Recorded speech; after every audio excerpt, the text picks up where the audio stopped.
ఆ వచనంలో కలుగుతుంది. అయితే ఇక్కడ మనం గమనించవలసిన విషయం ఒకటి ఉన్నది. ఏమనగా ఇక్కడ దేవుడు మోషేని బయటకు వచ్చి, మోషే ఎన్ని గ్రంథాలు రాశాడు? 5 గ్రంథాలు. దేవుడు తీసుకుంటాం, దేవుడు మనం జీవించుకున్నాడు. పిల్లరా 5 గ్రంథాలు రాశాడు. మా ఆది కాలం మొదలుకొని దిగుదేశ కాలం 5 గ్రంథాలు. ఈ 5 గ్రంథాలు ఎలా ఉంటాయంటే సాతాను పిలిచి లాగా ఉంటాయి. ఈ 5 గ్రంథాలు మీరు చదవలేదు, మీకు అర్థమవుతుంది. ఎలా ఉంటుందట?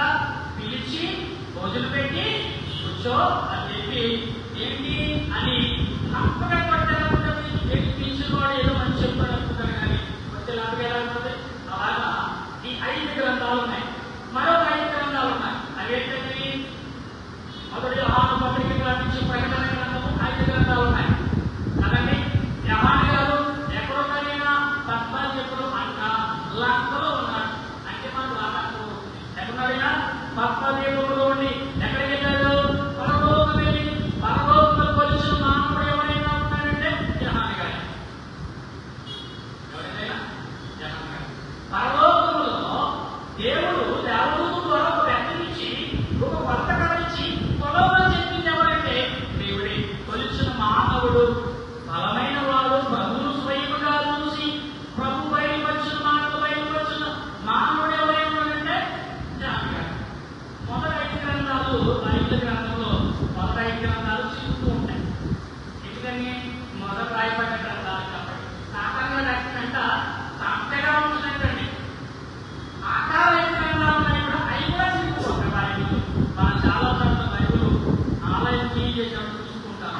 బైబిల్ నలిగిపోయింది, ఎక్కడ ఒక పేజీ మొత్తం నలిగిపోతుంది, ఆకార పేజీలు కూడా నలిగిపోతాయి. ఎందుకు ఈ మాటలు చెప్తున్నారంటే పిల్లరా, అసలే ఇక్కడ ప్రకటన గ్రంథం మీరు రాసుకోవచ్చు. చెప్పించండి.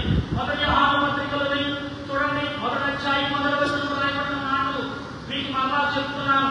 మొదటి యోహాను పత్రిక మొదటి అధ్యాయము మనం గమనించినప్పుడు మొదటి వచనంలో రాయబడిన మాటలు తల్లిలో తండ్రులు ఎవరైనా చదవచ్చు. నాకు సాగించండి, గట్టిగా చదవాలమ్మా. జీవవాక్యమును కూర్చుని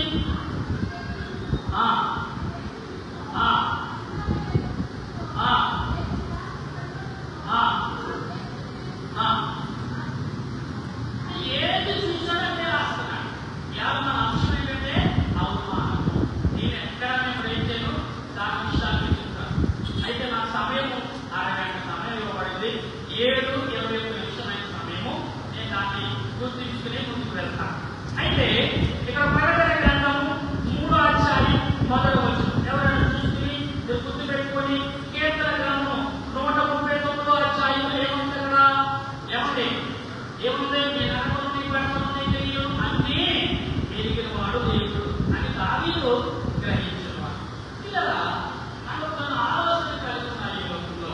అసలే ఇక్కడ ఎందుకు ఈ మాటలు రాశాడు దేవుడు? ఆదిలో భక్తులైన వారు ఎలాగో వాడబడ్డారు, ఎందుకు వాడబడ్డారు అంటే మనం అనుకున్నాం, నేను ప్రేరేపించబడి వచ్చాననుకుంటే కాల్చున్నా ఎలా ఇశ్రాయేలు ప్రజలకు కఠిన హృదయం కలిగిన వారంట. యాభై కఠిన హృదయం, జాలి ప్రేమ లేనివారంట, ప్రేమ లేనివారంట, తిరుగుబడి చేసేవారంట. అందులో మాట్లాడుతున్నాడు, ప్రేమ కలిగిన వారు, ప్రేమించేవారు, దేవుని గుర్తించేవారు, పోరాడేవారు, పెరుగులాడేవారు, బలం సంపాదించుకునేవారు, చాలా వస్తువులు చేసేవారు.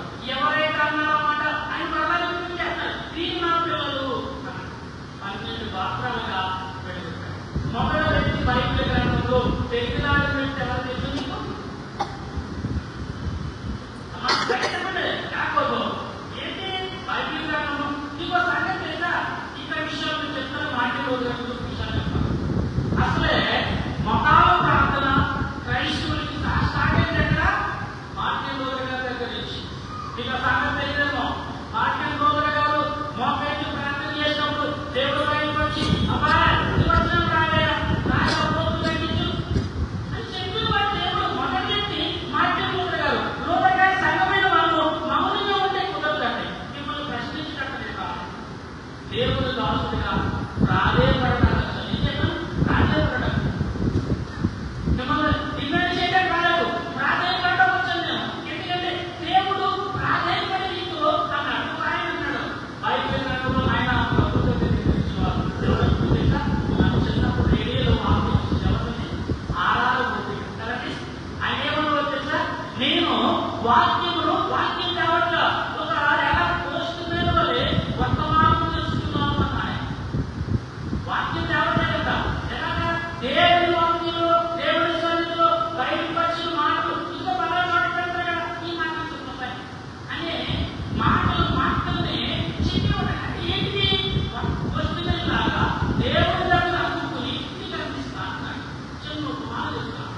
ఒక దొంగతనం పోయింది.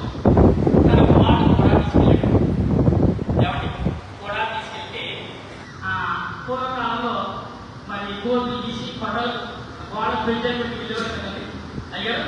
అయితే సగం తెచ్చి పెట్టినంత ఏం ఆలోచిస్తుందో కుమారుడు అంటున్నాడు, ఎరా అబ్బాయి నాన్న ఎవరైనా మనం చూస్తున్నారా?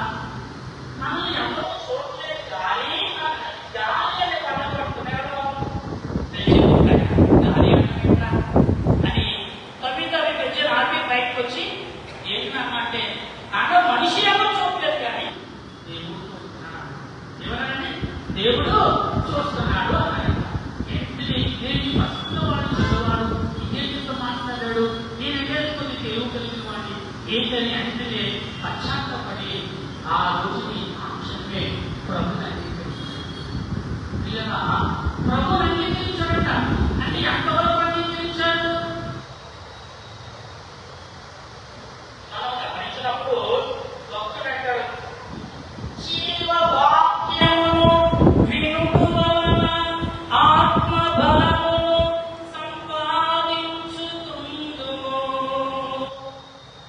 జీవవాక్యము వినుట వలన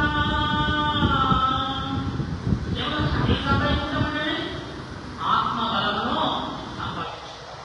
కాబట్టి మార్టిన్ లూథర్ గారు ఆయన జీవించిన పుస్తకంలో నేను దేవుని సన్నిధిలో జీవించిన జీవితం మోకాళ్ళ మధ్య జీవితం ఎత్తుపడి ఏం చేశారంటే మోకాళ్ళ జీవితం మార్టిన్ లూథర్ గారు చేసిన పని. అయితే మార్టిన్ లూథర్ గారి యొక్క భార్య ఆ 95 అధ్యాయాలు రాసి ఆ పోపు యొక్క దేవాలయంకు అందించిన తర్వాత చీకటి గదిలోకి వెళ్ళాడండి. చీకటి గదిలోకి వెళ్ళి భయపడుతున్నాడని పోపులైన వారు చంపేస్తాడు. భార్య వచ్చాక వెలుగు కలిగిన దేవుడు, జీవుడు గల దేవుడు, సూర్యుడు గల శక్తి గల దేవుడు నువ్వు ప్రకటించాలనుకున్నావు, చీకటి గదిలోకి వెళ్ళబడి బయటకు రామని ధైర్యపరిచిందంట. అప్పటికే పోపులైన వారి మధులో కంగారు పని ఏంటంటే కంగారు. ఎందుకంటే మనం తప్పు చేస్తున్నాం, ఎవరు రాలేదు కాబట్టి ఇది ప్రజలకు తెలిసి వస్తే అని అందరూ అటు మాట్లాడాలని వాళ్ళు ఎక్కువ మాట్లాడారు. కనుక ప్రియులారా మనం గమనించాలి, ఆత్మ సంబంధమైన తలంపు ఎంతవరకు కలిగి ఉన్నాం, ఆత్మ సంబంధమైన క్రియలు ఎంతవరకు కలిగి జీవిస్తున్నాం, ఆత్మ సంబంధమైన ఉద్దేశాలు ఎంతవరకు లోపించుకుంటున్నాం. ఇది ప్రభు మీతో మాట్లాడుతున్న మాట. దేహం నాదనండి అనుకుంటా కాదని దేవుడు నియమించిన వాడు ఆత్మలో మాట్లాడేవాడు ఆయనే. నిమిత్త మాత్రం మాత్రమే మనుషులు. అయితే ఈరోజు మన పాఠమే అవమానం. ఎవరి ఆది కాండం మొదలుకొని ప్రకటన కాలంలో చూస్తుంటే భక్తులు ఎవరి చరిత్ర వాక్యం రాసేసారా? ప్రతి వారు అవమానములు ఎలా రాస్తారండి? ఎవరి గ్రంథం కడగం ఎవరు రాస్తే ఏమవుతుంది? అది కలిగే కొద్ది సువాసనలు వెదజల్లుతున్నట్టుగా వీరు దేవుని వాక్యం చేత దేవుని సన్నిధిలో ఏం చేయడం కారగబట్టి ఎంతమంది చేప బొమ్మగా బొమ్మ ఏమవుతుందంట? శుద్ధై రుచిపెడుతుందంట. కావునే మనిషి మానవుడు దేవుని సన్నిధిలో ఏం చేయాలంట? మోహమనాలంట. ఎవరి చేత? ప్రార్థన చేత. అన్నిగా పోతుందంట. ఏమన్నా చెప్తా? ముఖాలు పెట్టవలన నీవు దేవుని సన్నిధిలో వెలిగించబడుదువు. కాదు ఏం చేయబడుతుందంట? వెలిగించబడుతుంది. అంటే ముఖాలు పెట్టవలన ఏం దొరుకుతుంది? ఏం దొరుకుతుంది? మనకు మోక్షం దొరుకుతుంది. మోక్షం ఎక్కడుందంటే భక్తులను అడిగితే మాట మొహాలకు ఉన్న భయం. కాబట్టి మార్టిన్ లూథర్ గారు 95 అధ్యాయాలు రాసిన ఆ భక్తులు మనకి ఎలా కనబడుతుందంటే ఏదో సిద్ధాంతం వాకించాడు కదా దాన్ని బట్టి మాట్లాడవచ్చు అంటున్నారు. ప్రార్థనతో కూడిన గ్రంథము, ప్రార్థనతో కూడిన అంశము, ప్రార్థనతో కూడిన ఆరాధన, ప్రార్థనతో కూడిన అంశాలు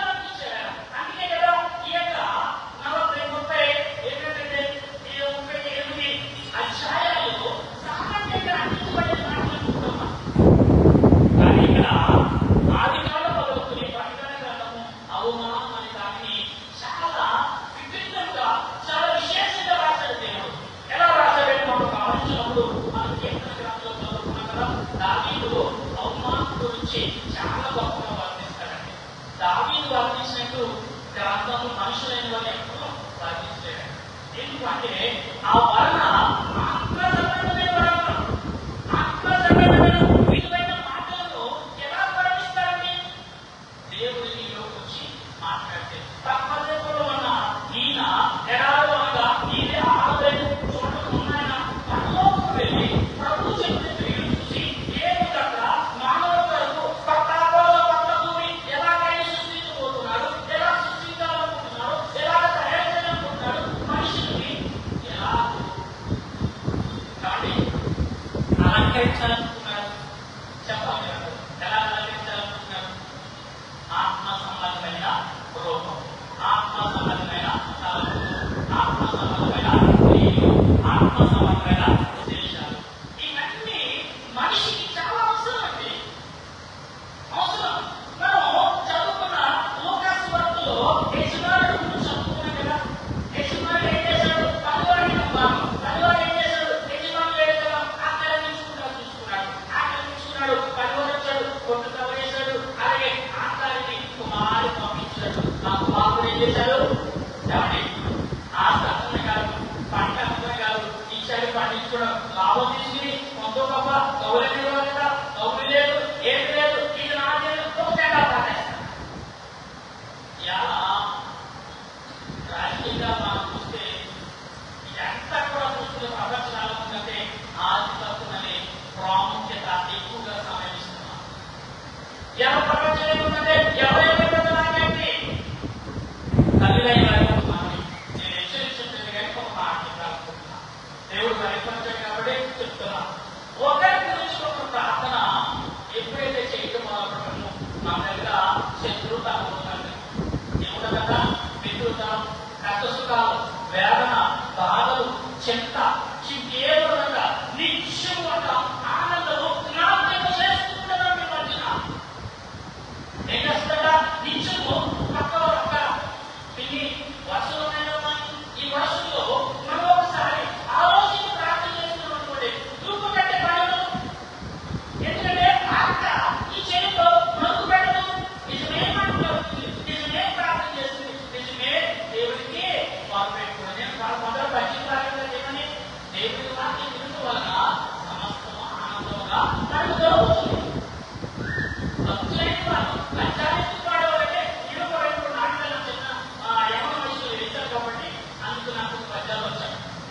ఎందుకంటే కింద పునాదులు వేసినప్పుడు నేను ఒక పచ్చిని పాడించాను. ఎవరంటే వర్గమల్లి నాకు అవకాశం ఇచ్చినప్పుడు నేను పచ్చిని పాడాను.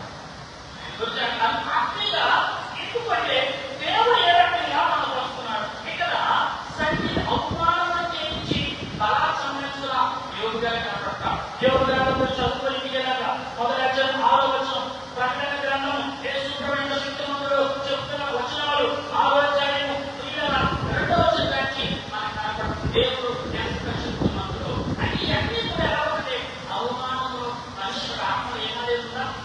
ఈ రోజుల్లో అవమానం లేకుండా ఏ మనిషి లేకుండా లేదండి. ప్రతి వారు కూడా అవమానంలో గురిస్తే వచ్చున్నాయి. దాన్ని ఏమంటారంటే అవమానం అని చెప్పడం.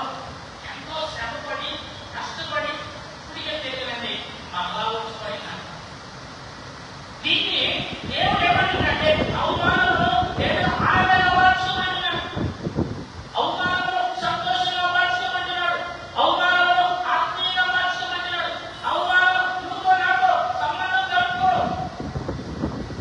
నీతో నాతో విశ్వాసం అనే మాట నీతో స్నేహితులుగా ప్రాణంతో మాట్లాడతాం. ఎక్కడ మాట్లాడాలి? దేవాలయంలో మాట్లాడే అవకాశం లేనప్పుడు ఎక్కడ? మన ఇళ్ళని కూడా కుటుంబ ప్రార్థనలో ఏం చేయాలి? ప్రార్థించాలి. అప్పుడే దేవుడు ఏం చేస్తాడని నీవు మొదటగా నేను ఆలోచించా పొందునా అవమానంలో అంగీకరిస్తాను. అప్పుడు నీ తల ఏమవుతాడు? పిల్లల యేసు ప్రభువు యెరూషలేము వారితో ఆకాశంలో ప్రార్థన చేసినప్పుడు పరలోకంలో దేవదూతలంతా గుంపుగా వచ్చాక ప్రభు పిలుస్తాడేమో ఆదరణ ఇస్తామని అక్కడ ఏం చూస్తారంట. ప్రభు కూడా దేవదేవుడు కూడా చూస్తున్నాడు. ప్రభుని ఏమని అడుగుతారని అంటున్నారు, సపోర్ట్ చేద్దామని.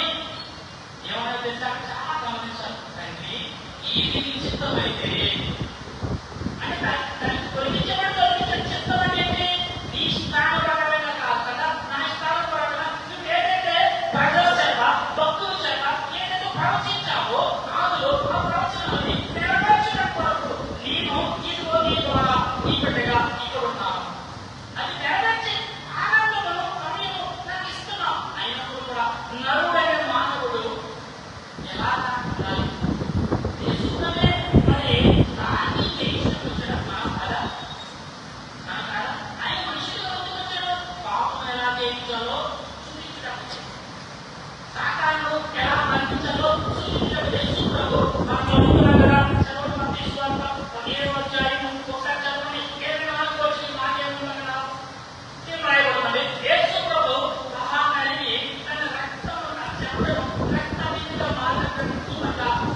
ఎక్కడి వరకు పరిగెత్తింది? కల్వరి కొండ వరకు పరిగెత్తింది.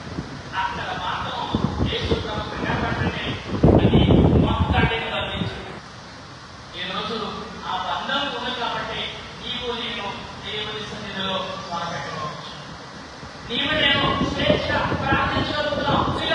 మీరు ప్రార్థన వినట్లేదనుకుంటున్నారు కానీ ప్రభు అన్నాడు, మీరు ఎప్పుడైతే ఈ మండల ప్రార్థనలు ఈ 40 రోజులు మీ శ్రమ, మీ వేదన, మీ బాధ, మీ చింత, మీ చిక్కు, మీ కన్నీరు, మీ ఆవేదన చూడండి ఇక్కడ ఈరోజు అంశం ద్వేషం, అవమానం, అక్రమం, అన్యాయం ఈ భూమి ఎలా సామాన్య జీవితంలోనే వస్తమే కాబట్టి ఎలా కాపాడుతున్నాము? కేవలము నువ్వేమి 10 మంది అధికారం చేసుకోవద్దు, 10 మంది బలాన్ని చేసుకోలేదు, ధర్మం బలము ఏమీ పని చేయదు. ఏం పని చేద్దా? మొగాళ్ళు ప్రార్థన సాధన చేయకపోతే ఇప్పుడు చైనాలో జపాన్లో ఎక్కువ భూకంపం వస్తుంది. మరి ఏం చేస్తారు? భూకంపం మొక్కనే కాదు. అలాగా నీవు మొక్కలు ఉన్నప్పుడల్లా భూమి వణుకుతున్నది. ఎందుకంటే దైవ కుమారుడైన దేవుడు ప్రత్యక్ష కలిగిన దేవుడు రూపం కలిగిన మానవుడు మోకరిస్తున్నాడు, దేవుడు బంధిస్తాడు. దేవుని దేవుడు ఆజ్ఞ తీసుకుంటాడు. దేవుడు అన్నాడు కదా, నువ్వేవే కలుగుతావో అని నీకు ఇస్తాను, నువ్వేవైతే వినిపించాలనుకున్నావు నేను వినిపిస్తాను అని దేవుడు అన్నాడు కదా. ఇప్పుడు అలాగే కోరుకుంటున్నాడు మానవుడు. మానవుడు తెరచంద్రుడు మారిపోతే, ప్రవర్తన మారిపోతే, ప్రవచించడం మారిపోతే అనుకోకూడదని సాతాను లేని అంటే అక్క చెల్లి బంధుమిత్రులు లేకుండా విరోధం ఇల్లు దేశంలో ఏం చేస్తారు? అది అంటే చాలా నిష్కరైన కోరికలతో, నిష్కరైన చాకరైన ఆశలతో మనిషిని పంపుతాడు. మొదటిగా మాట్లాడినప్పుడు వచ్చేటండి నడుము ఎక్కువస్తుందండి, కాళ్ళు కాలుతాయండి, చేతులు అప్పుడే వస్తాయి. ఏంటి? ఫలానా మా పిల్లి ఇచ్చింది ఆ కొరకు ప్రార్థించింది, ఫలానా వాడి సంఘలో నన్ను అదే రకమైన చూపించాడు కాదు వరకు దేవుడు అన్నాడు అందరికీ వాడు అందరూ ఎవరు? నీళ్ళకు భేదం లేదు, సూర్యుడికి భేదం లేదు, అగ్నికి భేదం లేదు, గాలికి భేదం లేదు. భేదం ఉన్నవాడు ఎవడు? మనిషికి కూడా భేదం లేదండి. ఈ మర్మము ఉండట్లేదు. అవమానం ఏం వచ్చేస్తుందంటే ఎందుకు అని నీ ముందు ఏమైనా ఆలోచించాలి చేస్తే ఒక ఎంత అది పరిశీలించడానికి అంత అవమానము యేసు ప్రభు దాన్ని ఏమి చూడు పెద్దగా చూడలేదు. పెద్దగా చూసిన మనల్ని చూడవద్దు, మిమ్మల్ని ఏం చేయదు, మీరు మకరించండి. మీ కళ్ళను నీళ్లు కలిగినట్టుగా నీటిలో ప్రవృత్తి కలిగిన తొలిపడుతుంది. ఈ మధ్యన ఉండవు అని చెప్తుంది. అది మనం ఏం చేయకూడదు. అవమానం అంత ఆడుకోకుండా దావీదు ఏమంటే యేసు ప్రభు తండ్రి దేవుడు దావీదు ఎప్పుడు తెలియచేట తన తల్లి గర్భంలో ఏం వినగానే ప్రభువు తల్లి మాటలు వినడం మొదలుపెట్టాడు. ఎక్కడ? గర్భంలో దావీదు 8వ రోజు ఈ తల్లి మాటలు వినడం మొదలుపెట్టాడు. తల్లి తల్లినంట నా కుమారుడు అనాథగా మారిపోవడము, దిక్కులేని వాడు మారిపోవడము అని తండ్రి వేడుకుంటున్నాడు. భూమి రాకముందే దేవుడు వేడుకుంటున్నాడు తల్లి. అప్పుడు ఏమన్నాడు? అదే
దాంట్లో వాక్యము నేను అలంకరించి కూడా వచ్చినప్పుడు పక్క తప్పుకున్నాం. వాక్యము జ్ఞానం లేకపోతే ఎక్కడ జ్ఞానం పనులైపోయాం. ఎందుకంటే సామాన్యంగా కాదు, బైబిల్ గ్రంథంలో చాలా విలువైన మాటలు రాయబడిన తల్లి గురించి. ఎలాంటివంట? సంఘాన్ని పరలోకంలో చేసేసి మా హృదయ పరిశుద్ధులు. స్త్రీ అనే పదముతో నేను అమ్మే కాదు, పాలించే తల్లే కాదు, పాపాలను తొలగించి పరలోక రాజ్యము చేర్చగల శక్తివంతులు కాబట్టి తల్లి తల్లి. ఆ తల్లి ప్రార్థన ఎప్పుడైతే సంఘం కొరకు చేస్తుందో, కుటుంబం కొరకు చేస్తుందో అప్పుడు. అందుకే సంస్కృతులు రాయబడితే తల్లిని ఎంతగానో రక్షించేస్తాం.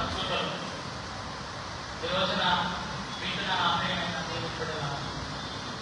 దేవుని సహోదరుల దేవుని అవమానం యేసు ప్రభు చెప్పగల కొట్టినప్పుడు అవమానపడలేదా? యేసు ప్రభు ఉద్యోగంట తన శక్తినంతా కూడగట్టుకుంటాడట. ఎముకలు తీసుకుపోయాట. అయినా కూడా ఆయన భరించలేదా? భరించలేదా? ఇంకో సంగతి సినిమా వచ్చింది కదా, లండన్ లో తీసుకున్నాం. అయ్యో దేవుడు నమ్మలేదు. ఎప్పుడంటే ఈ సంఘటన ముందుగా చిత్రీకరించిన ప్రయత్నం చేశారట. యేసు ప్రభు పోరాటంలో ఉన్నప్పుడు ఆ సంఘటన చిత్రీకరించినప్పుడు ఆ యేసు ప్రభు ఎలాగైతే కొట్టారో అలాంటి ముళ్ళు తయారు చేశారు. కానీ వీడు కొట్టేటప్పుడు వాళ్ళు వచ్చిందో లేదో తెలియదని ఈ కొట్టేటప్పుడంట బాడీకి ఆ ప్లేట్ లోపల కలగకుండా చికెన్ వేశారు. బాడీ చికెన్ వేస్తారు దూకుగా చేయకుండా వచ్చినట్టు చేసినప్పుడంట ఏసి కొట్టండి రాకపోతుందండి. పట్టలేదంట ఆ జాలి చిక్కుపోయి ఇక్కడ చిరుకుపోయిందంట. దొక్కినప్పటికే చీలిపోయి పట్టాడు. మీరు గూగుల్లో కొడితే కథన మరి సాక్ష్యం ఇచ్చాడు. అప్పుడు అన్నాడు డైరెక్టర్, దేవుడు 39 పడాలని వెంటనే మార్చాడు. దేవుడికి భయపడతాడు. అటువంటి మార్చు ఆయన కలిగిన అవమానము కలిగిన అవమానం ఏమాటండి. ఈ అవమానం కట్టుకుంటే పోతుంది. ఆయన్ని రక్తం కాల్చి నీ కొరకు నాటకు రక్తం కాల్చిన ఆయన ఎలా కాల్చాడు? నవ్వు కాల్చాడా? సంతోషపడితే కాల్చాడా? ఆయన లోకంలో చిరునవ్వు ఏమాటంలో ఎలా చూడండి. తల్లిదండ్రులు భార్య భర్తల మధ్యన కొన్ని తోటాలు ఉంటాయి, కొన్ని మర్మాలు ఉంటాయి. పిల్లలు చేస్తే వర్షీలు పడైపోతున్నారు. బయట అవమానం చేస్తుంది. ఒక ముందుకు చెప్తే వాడి కొట్టేటలో భయం, ఒక భార్య చెప్తే భార్య డబ్బులు భయం. అయ్యో నా భర్త అవమానం జరిగింది, నా భార్య అవమానం జరిగింది, నా భర్త ఏం చేస్తారు, నా ముందుకు ఏం చేస్తారు, నా పిల్లలు ఏం చేస్తారు, అవమానం ఏం చేస్తారు. కొందరు దాచిపెట్టిన వారు కూడా కానీ కొట్టినే భర్తగా మాస్తారు. ఏంటమ్మా బేబీ ఎందుకు వచ్చావు, ఎందుకు చెప్పి బేబీ అని ప్రయాణంలో ఇంటినే ముందు పిలుస్తాడు. ఖచ్చితంగా ఆ బేబీ అప్పుడంటే కొట్టేసుకుంటున్నాడు. అయ్యా గొడవగా అయిపోయా ప్రభువు నాటమాన్ని ఆయన చెప్తున్నాడు. తీర్పు తీర్చుకోవడాలి, నాటి తీర్చుకోవడాలి, సరిచేసుకోవడాలి, బలపరచుకోవడాలి, దీవించుకోవడాలి, ఆలోచించుకోవడాలి, నీకు పిలిచి నీకు శక్తులు ఆలోచించి ఎన్నుకోవాలంటే ఆందోళన పోలేక ఎక్కువ పెళ్లిలో వాడకూడదు పెట్ట అలాంటి కూడ పెట్టండి. ఆలోచించి శత్రువు అడ్డు పెట్టాలండి. పూర్వకాలంలో రాజమండ్రిలో ఒక కూర్చోడండి రాక వస్తుందని ప్రకటించి అలిసినప్పుడు చెట్టు కూర్చుని ఏమన్నా ఇంతవరకు మీరు ప్రకటించారు కదా అక్కడ ఈ మాట ఎక్కువ చెప్తున్నా. ఎందుకంటే ఎంత యూనివర్సిటీ కలిగి డబ్బు అడిగారండి. అన్నం పెట్టి అది ప్రేమ కలిగిన దేవుడు ఈనాడు నీకు అర్థం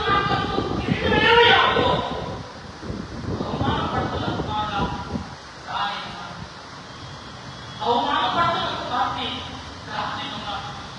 దాని ప్రభుని కనపడితే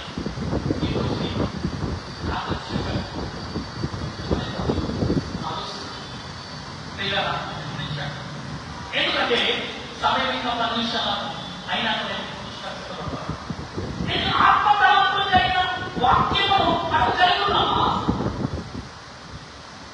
ఒకసారి బైబుల్ నీకేదో పుస్తకం కనపడచ్చు, బైబుల్ ఏదో లేఖనంగా కనపడచ్చు, కానీ లోతుకి కట్టాడు ఏమి అంటాడు ఇంకా చదవడాడు. ఎందుకన్నా మాట దేవుని యొక్క శక్తి కలిగిన ఏరియా, వాసం కలిగిన ఏరియా, రాజులకు సహా భయపడిన ఏరియా, అటువంటి శక్తివంతుల ఏరియా ఈరోజు ప్రభు రక్షణకు నిలబడి మాట్లాడుతున్నాడు. రాత్రి పగలంతా అరిశాడు, భక్తులు చేశారు, కానీ ఒక్క క్షణం మోకరించి ప్రార్థన చేసిన ఏరియా ఆ రోజు అన్నింటికి వచ్చి ఏరియా ప్రార్థన ఆలోచించేదా? తల్లులా మోకరించడానికి ఎన్ని పనులు ఉన్నాయి. నాకు సంగతి తెలుసా? ನಾನು 108 సంవత్సరాలు ఆయన మోకరించడం నేను చూశాను. అంటే మేము క్రైస్తవ కుటుంబం అంటేనే మోకాలు. సిరి సంపద కలిగిన వాడు క్రైస్తవుడు, జ్ఞానము కలిగిన వాడు క్రైస్తవుడు, అవమానము చేయించి సిరి సంపదను సంపాదించుకోగల శక్తివంతుడు క్రైస్తవుడు. ఎవరు అంటున్నందుకు వారు కూడా స్నేహితులే కదా. ఎవరి క్రైస్తవుడికైనా దేవరాత్మ అందుకు లేదా? అందులో రాయబడి వాడి కొరకు పరాక్రమం చేసి భావిస్తున్నాడు లేదా? అదే మన ఇంట్లో అన్నయ్య అప్పుడైతే గ్యాస్ వచ్చింది, ఏడిస్తామే ఇంటి పక్క వాడు అందుకైతే వాడితో ప్రార్థన చేసే బాధ్యత అప్పుడైనా బాధ్యత కలిగిన మనిషిగా ఒక్కొక్కరిని మరి మా పైనమ్మయ్య గారు అప్పుడప్పుడు ఫస్ట్ విజయవాడ అప్పుడు ఆత్మీయతను ఎలాగా బలపరుచుకోరు లేఖిస్తున్నారు అని అప్పుడప్పుడు ఎందుకంటే ఎప్పుడో ఫస్ట్ మరి ఏ సంవత్సరం చెప్తున్నాను ఇప్పుడు నా మధ్యలో ఎక్కడ తిరుగుతూ ఉంది. ఏంటి ఈ యొక్క రాజకీయ నాయకుడు ఈ రోజు మాట ఎందుకు వస్తుంది? వాక్యాన్ని ఎక్కడో మనసులో ఆయన ఏదో పెట్టింది అట్లా ఆత్మ విషయాలు చెప్తూ వస్తుంది కదా. సహోదరులు చాలా మంది కూడా సర్టిఫికెట్లు ఎక్కడో ఎన్నో రకాలుగా గర్భించడం కానీ వాళ్ళు ఏదో మాట ఏం చేస్తే జీవం కలిగిన వెలుగు కలిగిన మాట ఏం చేస్తుంది ఆ మాటలకే నిలబడి వాళ్ళు ఇచ్చే కూడా వెలిగి ఉంది. ఎవరైనా నేను ఇచ్చిన పదివేలు అసలు ఏం మాట్లాడతా అప్పుడే పెట్టరు. సాధారణ గడి కూడా అలాగే ఎవరైనా కూడా మన మతంలో అంట కొన్ని విషయాలు కనపడుతుందా, మరి ఈ మీద కనపడిన విషయాలు కనపడి కనపడుతున్నాయంట. ముందు మనం మతం చూసుకోకూడదంట. ఈ మీద ఏమున్నాయో దాన్ని కలుపుకోవడానికి ప్రయత్నం చేయాలని క్రైస్తవుడు ఏం చేయాలా? ఈ మీద ఏమున్నాయో అది కలుపుకోవడానికి ప్రయత్నం చేసినప్పుడు మనిషికి లోపము, బాధ, చింత ఉండనే ఉండదంట. అవమానం అనే మాటలు యేసుప్రభుకే మనకు కాగదా అని చిన్న మాట తీసుకోవద్దు. ఆత్మ తలపులు కలిగి దేవుని ఉద్దేశంతో ప్రార్థించుకోవడం దేవుడు మనందరం గమనించి బలపక్ష కర్తవచ్చును ప్రార్థన చేస్తున్నాం. ప్రేమమైన బైబిల్ గ్రంథంలో శక్తిమైన వాళ్ళు, శక్తి కలిగిన వ్యక్తులు ఎంతో ఉన్నారు. అవమానపడ్డారు కదా, వారితో పాటు నువ్వు అవమానపడ్డావు. అవమానం గొప్పది కాదు. నీతో తండ్రి యొక్క ప్రేమే విలువైన శక్తి గొప్పదని సెలవించావు. ఇదిగో నీ పిల్లలకు నాయన నాలో నీ పిల్లలకి ఏ మాటలైతే ఈ ప్రవర్తనాలు ఈ శ్రమలో ఈ 14 రోజుల ఏ మాటలైతే నువ్వు తలంచావో, ఏ తలంపుతానికి ఈ మాటలు కానీ ఏ ప్రార్థన పాలన పెడుతున్నాడో ప్రభువా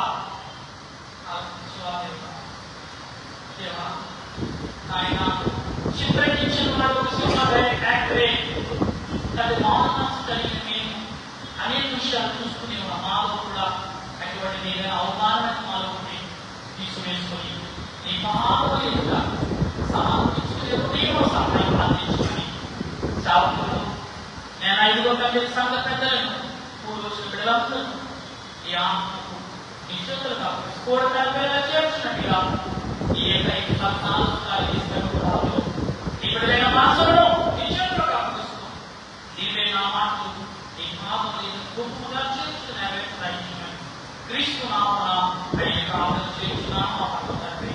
ఆమేన్. అవకాశం ఇచ్చిన దైవజనుడికి చూడవలసిన సమయం మరి ఇంకా నాకు ఉన్నది అయినా కానీ ముగించాను. ఎందుకంటే నేను నాకు అడిగాను బాగయ్యాను.